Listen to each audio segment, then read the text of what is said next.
Hi guys! Welcome back to my YouTube channel. Good morning, good afternoon, good evening sa ating lahat. Saan man tayo sulok ng mundo.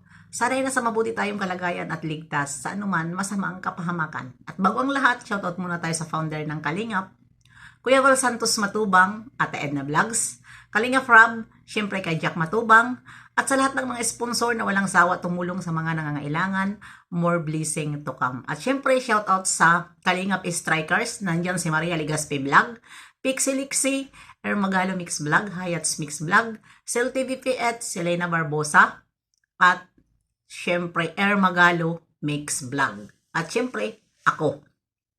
At syempre, shoutout dyan kay Atod, Tita Thankful, mega love shoutout.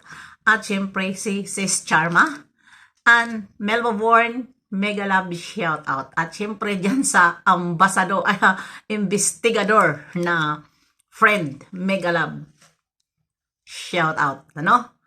Ayan na nga, ano na naman ang atin ngayon reaction video. Nandyan sa atin thumbnail, Bibi Beyonce, Love, Banat, Bagsik. Shoutout dyan sa aking body, Cell TVPH. Supportahan din po natin yun. At, ayan, nagre-reaction din siya ng mga, nagtatanggol din siya ng mga angels na inaargabyado ng iba. At ayan na nga, bago ang lahat, ay pakinggan muna natin dyan ang tagapagtanggol ni Bibi Beyonce. Wala guys. Huwag niyong awayin si Beyonce. Ako makakaaway niyo guys. Ayan! Narinig nyo ang tagapagtanggol ni Bibi Beyonce nasa kalam. Ayan ang sinasabi ko sa inyo na yan ang number 1 na tagapagtanggol ni Bibi Beyonce. Dahil ito rin ay isa rin ito na direct to the point kung magsalita. Di ba? Wala siyang kinatatakutan, basta sa tama lang po yan. At isa pa, pinagtatanggol niya si Bibi Beyonce doon lang sa kanyang live. Kung halimbawa man, may nambabas doon sa kanyang live, ay doon lang niya pinagtatanggol si Bibi Beyonce. Hindi ibig sabihin na tagapagtanggol siya kung mayroon man mga basher na iba na magbas kay Bibi Beyonce dahil hindi naman ugali ni Kalingap Edo na kung saan-saan siya, ay sasagot siya. Hindi po ha, paliwanag lang po. Siya po tagapagtanggol ni Bibi Beyonce sa kanyang channel. Every time may live siya, doon niya ipinagtatanggol. Ayaw niya. Lahat naman kahit mga beneficiary niya, kapag mayroon basher, di ba, pinagtatanggol talaga ni Kalingap Edo. At ayan, siyempre, ang pangalawang tagapagtanggol niya, natural, ang host. Love Bibi Beyonce, Banat, Bagsik. Bakit hindi ko love si Bibi Beyonce? Diba? Si Bibi Beyonce po ay simple. Siya po ay kapag nakakatanggap po siya ng blessing, dyan lang naman ako humahanga sa kanya. Parang ano ba yung nagpapasalamat siya. Lahat naman ng mga angels kapag nakakatanggap ng mga blessing ay todo pasalamat sila doon sa mga nagbibigay. At ito talaga si Bibi Beyonce ay iba. Once nakakatanggap siya ng blessing, magpapasalamat siya at patawa-tawa at hindi siya dramatic na sasamahan niya ng iyak. 'Di ba? Nakita ko lang si Bibi Beyonce na umiyak nung may yung sinabi niya patungkol sa kanyang magulang nung birthday niya. Pero ito kapag nakakatanggap ng blessing, never mo ito si Bibi Beyonce na magdrama-drama siya pag iyak. 'Di ba? Hindi natin yan nakikita na dramatic siya na bata.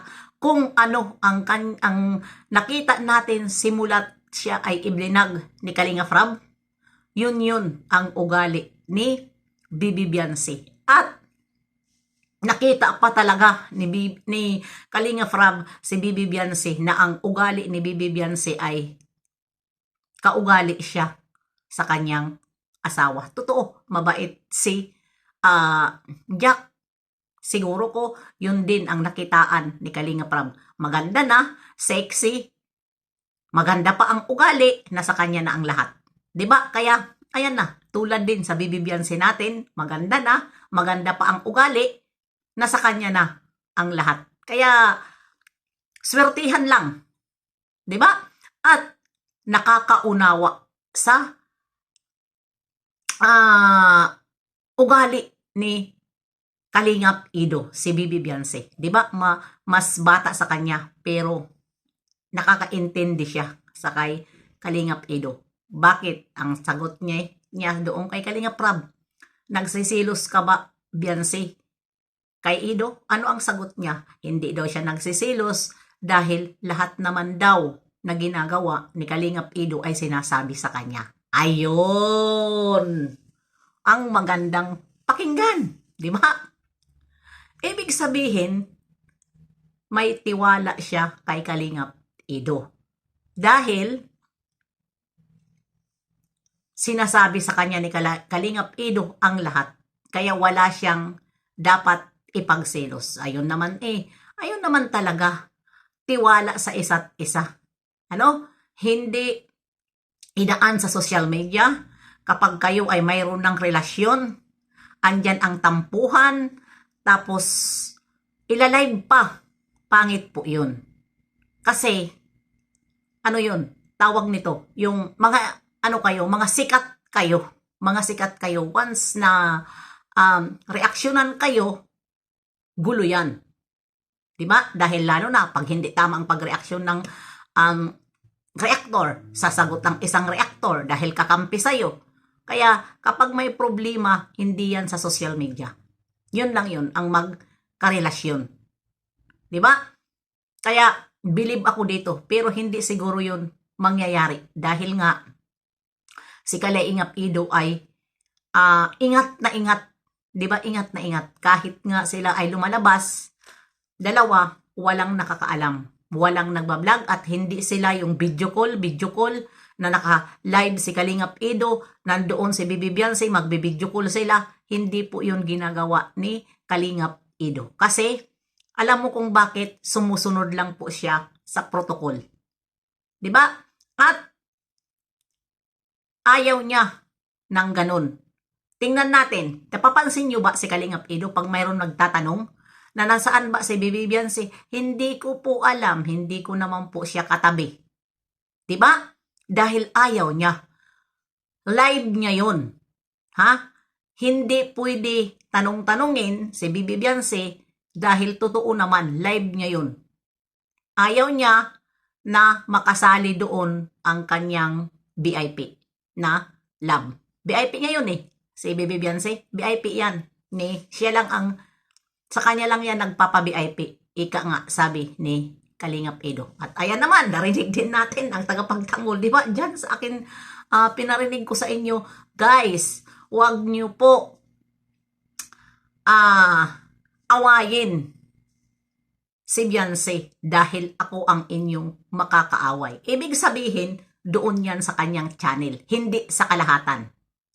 Doon sa channel niya, dahil si Kalingap Ido, ayaw niya habang nakalive siya na mayroon ng gugulo, ayaw niya. Kasi, sumasagot talaga siya sa basher doon sa kanyang live. At totoo naman, kahit din ako kapag nagkakamali lang sa live ko, bakit? Sino ba kayo na hindi ko sagutin?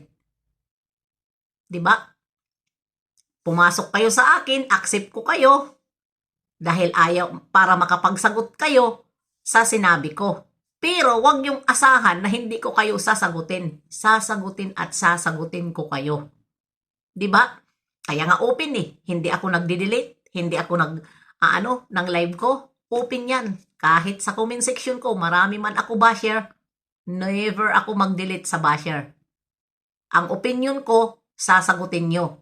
Dahil hindi nyo gusto ang opinion ko. At sasagutin ko rin kayo habang may rason ako. Pero kung ako naman ang mali, bibigyan ko kayo ng heart. Yun ako. Yun po ang aking ugali. Di ba?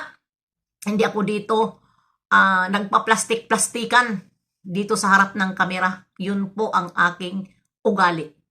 Dahil ako po, hindi po ako manggagamit na tao. Ha? Ang naglalab sa akin, love ko rin. Ang nandito sa akin, yun, naiintindihan nila ako kung ano ang ipinaglalaban ko. Yun lang yun.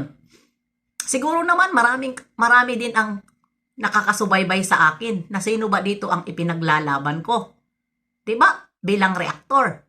Yes, nagpapa good vibes ako at bukod naman doon sa ipinagtatanggol ko na hindi ko nagugustuhan na mga sinasabi dito sa Kalingap. Yun lang yun. Kaya hanggang dito na lang. See you next live and upload. God bless sa ating lahat. Mabuhay ang Kalingap.